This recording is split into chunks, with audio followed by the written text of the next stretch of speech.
Secular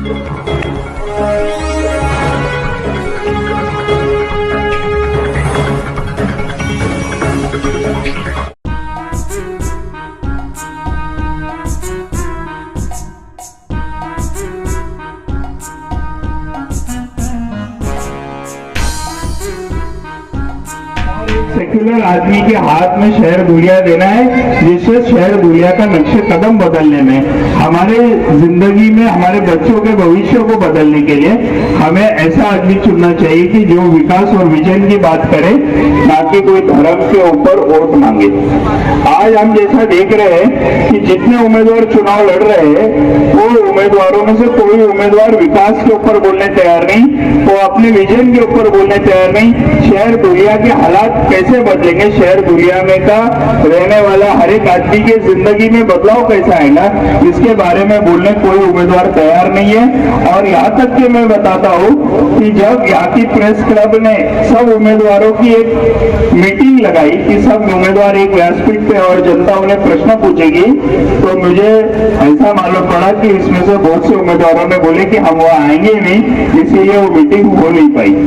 अगर ये उम्मीदवार वहाँ एक व्यासपीठ पे आते थे, एक प्लेटफॉर्म पे आते थे, तो हमें भी मालूम पड़ता था किसमें कितना है दम, किसकी बात सही है, किसकी बात गलत है। पर उम्मीदवार आने तैयार नहीं, इसके लिए मीटिंग हो नहीं सकी। ये 9 नवंबर को मीटिंग होनी चाहिए थी। आप लोगों के सामने जब हमारे अभी वसीम अकरम भाई आ गए हैं और वो भी अपना ख्यालात पेश करेंगे, मेरा तकरीर होने के बाद मैं इधर ही 100 फीटी रोड पे आगे एक मीटिंग है, उधर जाके दोबारा ऑफिस आऊंगा आपके बीच में। पर मैं आप लोगों को ये बता रहा हूँ कि ये चुनाव में किसी को ऊंचा या नीचा दिखाने के लिए नहीं लड़ रहा हूँ। मैं ये चुनाव जब 16 साल शहर दुनिया की खिदमत किया, तो मुझे ऐसा लगा कि शहर दुनिया को अपना भी कोई देना लगता है। और ये देते वक्त मुझे ऐसा, मैं मेरे निजी पैसों से काम करते रहे, 270 बोरिंग किया, हर साल 3000 बच्चों को, हर बच्चे को 7 ब्याजे, ये प्रमाण से ब्याजे यतीम और गरीब बच्चों को देने का काम किया। और बहुत से लोग जो भी मेरे दरवाजे आए, कोई मेरे दरवाजे खाली नहीं गया रहेगा, फूल या फूल की पकड़ी तो लेकर गया होगा। पर जब ये करते टाइम एक बात ध्यान में आई कि राजनीति इसमें सबसे बड़ा एक हथियार है, जिससे लोगों के जिंदगी में, हमारे बच्चों के भविष्य में बदल लाने के लिए एक अस्त्र है, जिसका सही से अगर उपयोग हुआ हो तो हमारे शहर के हालात भी बदल सकते हैं। मैं आप लोगों को बताना चाहता हूं कि ये चुनाव में 3 मुद्दों पे लड़ रहा हूं। मैं ये चुनाव 3 मुद्दों पे लड़ रहा हूँ। ECD, यानी रोजगार। मैं हमारे शहर दुनिया के नौजवानों के लिए 5000 रोजगार खड़ा करना चाहता हूँ 5 साल के अंदर। और ये रोजगार अगर खड़े होंगे, इधर दुनिया शहर में बड़ी बड़ी फैक्ट्री इंडस्ट्री आएंगी, तो मुझे लगता है कोई भी नौजवान बेरोजगार जब नहीं रहेगा, तो शहर दुनिया के हर घर की भी हालत और शहर दुनिया की भी हालत बदलने में बड़ी मदद होगी। पर ये करने के लिए हमें क्या करना है? ये करने के लिए हमें ये करना पड़ेगा कि हिंदू हो या मुस्लिम, हमारे सब भाई, सबको एक होके शहर दुनिया पे जो नाम और ठप्पा लगाया गया कि वादग्रस्त शहर है, इसको बदल के हमें अमन और शांति का शहर बनाना पड़ेगा। और मैं आपको भरोसा दिलाता हूँ, जिस दिन हमें इसे अमन और शांति का शहर बनाने कामयाब हुए, तो इधर भी बड़ी बड़ी इंडस्ट्री और फैक्ट्री लगने से कोई रोक नहीं सकता। हाल ही में यही रोड के ऊपर भारत के पंतप्रधान मोदी जी आकर गए और उन्होंने बोला एक है तो सेफ है। मोदी जी, एक है तो सेफ है, हम ये मानते हैं, पर आपकी परिभाषा गलत है। हम जो मानते हैं, हिंदू, मुस्लिम, सिख, ईसाई, दलित, आदिवासी सब एक है, तो भारत देश सेफ है। आपके जैसे बोलने पे ना हिंदू खतरे में, ना मुसलमान खतरे में। आप जैसे बोलने पे कि भारत देश खतरे में, आप ऐसा ही बोलते रहेंगे तो देश के टुकड़े टुकड़े हो जाएंगे। और जब ये देश के टुकड़े टुकड़े हो जाएंगे, तो मोदी जी, आप भी क्या और हम भी क्या 100 फीट पर कटोरा लेके खड़े मिलेंगे। आप लोगों को ये बदलना पड़ेगा। नफरत की राजनीति को दूर करना पड़ेगा और नफरत की राजनीति बंद करके मोहब्बत की राजनीति जब खोलेंगे हम, तो मुझे लगता है कि शहर दुनिया का हर एक आदमी तरक्की करता मिलेगा, नजर आएगा।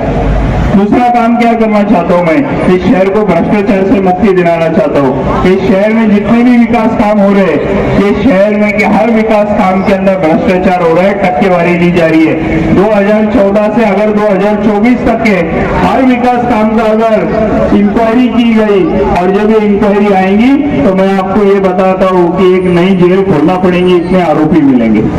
ये चोरों ने अपने घर भर लिए और ये आधे रात को अमीर हो गए। आप भी देख लेना, आपके इधर 19 नंबर में इतने सारे रास्ते बने और वो रास्ते कितने दिन में खराब हो गए, ये भी आप लोग आपके आंखों से देख रहे हैं। तो ये चोरी जो आपको अच्छी व्यवस्था देने से लोग रोक रहे हैं, ये लोगों की चोरी हमें बचानी है और ये चोरी से धुलिया शहर को अगर हम बचाने में कामयाब रहे तो धुलिया शहर भी एकदम अच्छा शहर बनने से कोई रोक नहीं सकता। विकास में रोड, गटर, नाली, रास्ते, कचरा, बिजली, आप बताओ रात में 2 बार बिजली जाती है कि नहीं? 8-8 दिन कचरा उगता है क्या? 8-8 दिन पानी आता है क्या? हम ऐसी व्यवस्था बनाना चाहते हैं कि हमारे वोटरों को ये हमारी जिम्मेदारी समझते हैं, हमारे वोटरों को अच्छी से अच्छी ये फैसिलिटी देने का काम हम करेंगे। विकास में मैं क्या करना चाहता हूँ? विकास में मैं हमारे गरीबों के बच्चों के लिए 10 स्कूल बनाना चाहता हूँ कि जिधर हमारे गरीब के बच्चे बैठ के पढ़ाई करेंगे तो वही बम्बई और दिल्ली में जो बड़ी लाखों रुपए फीस देके जो बच्चे पढ़ाई करते हैं वो पढ़ाई करने हमारे यहाँ के शहर धुलिया के बच्चों को मौका मिलेगा। और आप लोगों को ये भी बताना चाहूंगा कि जब ये दोनों बच्चों की, दिल्ली के बच्चे की और धुलिया के बच्चे की जब एग्जाम ली जाएगी तो हमारा शहर धुलिया का गरीब का बच्चा 1 मार्क्स से तो भी आगे जाएगा, ये मैं आपको विश्वास दिलाता हूँ। हमारी बहन बेटियां 10वीं होने के बाद कॉलेजेस से निकाल दी जाती है। हमारी बहन बेटियों के लिए 11वीं से पोस्ट ग्रेजुएशन तक के मैं सरकारी गवर्नमेंट कॉलेज बनाऊंगा जिसकी प्रिंसिपल से नीचे कर्मचारी सब लेडीज रहेंगी, एक भी जेंट्स को एंट्री नहीं रहेगी। और जिस दिन हम ये बना लेंगे, हमारी बहन बेटी वहां से ग्रेजुएट होकर, पोस्ट ग्रेजुएट होकर बाहर निकलेगी तो वो भी धुलिया शहर का नाम 7 समंदर पार रोशन करने का काम करेगी। भाइयों, इसलिए मैं आपसे मौका मांग रहा हूँ, मौका ये मांग रहा हूँ कि आपकी जिंदगी में बदलाव लाने के लिए आप देख लो, कोई गरीब एरिया में का अगर कोई गरीब बीमार पड़ता है और उसको सिविल में उसका इलाज नहीं हो रहा है, उसकी तबीयत और ज्यादा खराब हो रही है तो उसे बम्बई ले जाना पड़ता है। और आज 75 साल हुए आजादी होके, 75 साल से भी ज्यादा वक्त हो चुका है हमारा देश आजाद होके, पर आज भी शहर दुनिया का गरीब अगर बीमार पड़ा तो 350 किलोमीटर बम्बई ले जाना पड़ता है। और जब वो 350 किलोमीटर बम्बई ले जाना पड़ता है तो एम्बुलेंस के लिए भी चलना करना पड़ता है। हम इस व्यवस्था खत्म करने के लिए शहर दुनिया में सिविल में 100 बेड का सुपर स्पेशलिटी हॉस्पिटल बनाएंगे।